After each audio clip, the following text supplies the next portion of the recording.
From the moment the government shutdown began, it was clear this wouldn't just be another political disagreement that came and went quietly.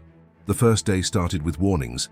Federal agencies received notices, workers got emails, and millions of Americans were told to stand by for potential delays in services and paychecks. At first, many people thought this would be temporary, just another standoff in Washington that would be resolved overnight. But as hours turned into days and days began turning into weeks, the signs of strain started appearing everywhere. On a practical level, more than 800,000 federal workers had to face either furlough or work without pay. These are the people who manage airport security checkpoints, run national parks, process government paperwork, support food programs, oversee transportation safety, and handle day-to-day public services most people rely on without thinking about it. And when their paychecks stopped, something else stopped too: confidence. Families began delaying purchases, holding expenses, and preparing for financial uncertainty. When millions of people collectively pause their spending, the economy slows, and that slowdown doesn't stay quiet. Meanwhile, the political debate hardened. Leaders in Washington stood firm on their demands.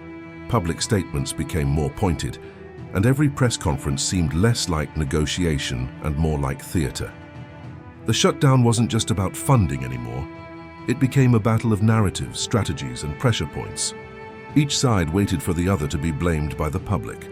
And while the political conversation stayed in the spotlight, the economic effects began moving quietly beneath it. As weeks passed, consumer confidence began to dip, a sign highlighted by analysts at ING Think.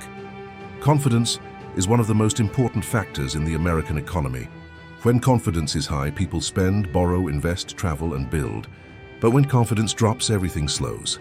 And once that slowdown begins, it is very difficult to reverse quickly. Households delayed car purchases. People waited on home improvements. Small businesses held back on new hiring. The ripple effect widened. At the same time, the stock market began reacting in ways that showed rising concern.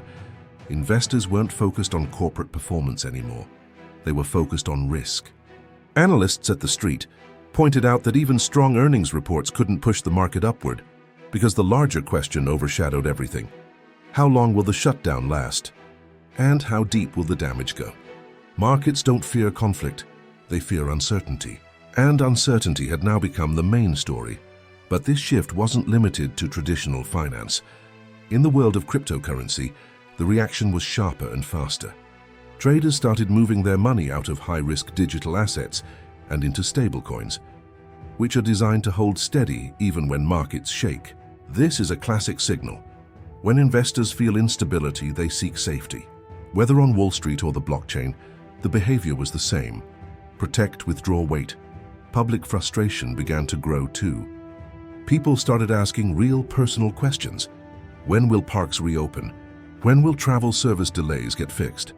When will paychecks resume? Every unanswered question added more pressure.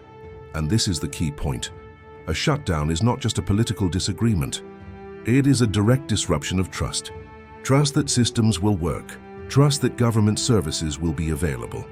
Trust that basic civic routines will remain reliable. Once trust is shaken, even temporarily, confidence weakens. And once confidence weakens, economic recovery becomes slower and more complicated. Experts now warn that the longer this shutdown continues, the more difficult the recovery will be. Every day adds pressure on workers, businesses, markets, and public stability. The effects don't reset when the government reopens. They linger, they build, they shape behavior moving forward. The question now is no longer just when the shutdown ends, but how much has already changed because of it, in markets, in households, and in the psychology of the country. The shutdown started as a political standoff, but now it's something much bigger. It has become a test of economic resilience, public patience, and trust in the future. And the longer the clock keeps ticking, the more history will remember this moment, not for how it began, but for how long it lasted.